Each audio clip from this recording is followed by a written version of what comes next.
بسم الله الرحمن الرحيم. متابعي القناة، أسعد الله أوقاتكم. ملعب أو المركب الرياضي إمام إلياس بولاية المدية يستفيد من عملية إعادة تهيئة كلية وشاملة لكل مرافق الملعب، والتي ستكون عبارة عن مرحلتين.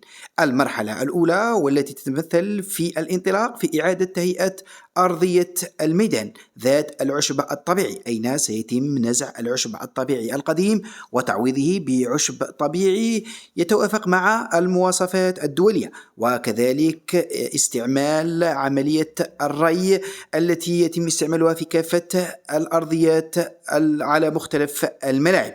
وستنطلق العملية في بداية السنة الحالية. كذلك سيتم تغطية المدرجات المقابلة للمدرجات المغطاة، أي المدرجات الخاصة بالفرق الزائرة سيتم تغطيتها بالكامل. كذلك سيتكون هنالك عملية ترميم وتغيير لغرف تبديل الملابس، أين سيتم توسعتها وإضافة غرفتين جديدتين، وسيتم إعادة تأهيلهم بالكامل. الإنارة الخاصة بالملعب سيتم تجديدها بالكامل، أين سيصبح الملعب بالإمكان اللعب فيه ليلا. كذلك الشيء الإيجابي هو إعادة ترميم المسبح الخاص بالمركب، أين سيتم إعادته بالكامل، أين سيصبح تحت تصرف اللاعبين في حال استعماله. إذن هذه المرحلة الأولى التي سيستفيد منها المركب الرياضي إمام إلياس.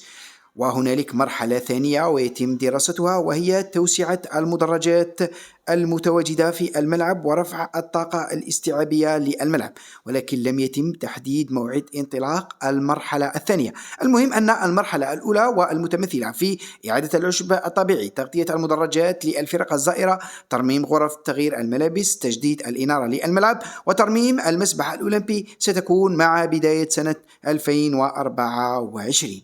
هذا هو الجديد الذي أردت أن أقدمه لكم في هذا الفيديو عن المركب الرياضي لإمام إلياس. إلى اللقاء.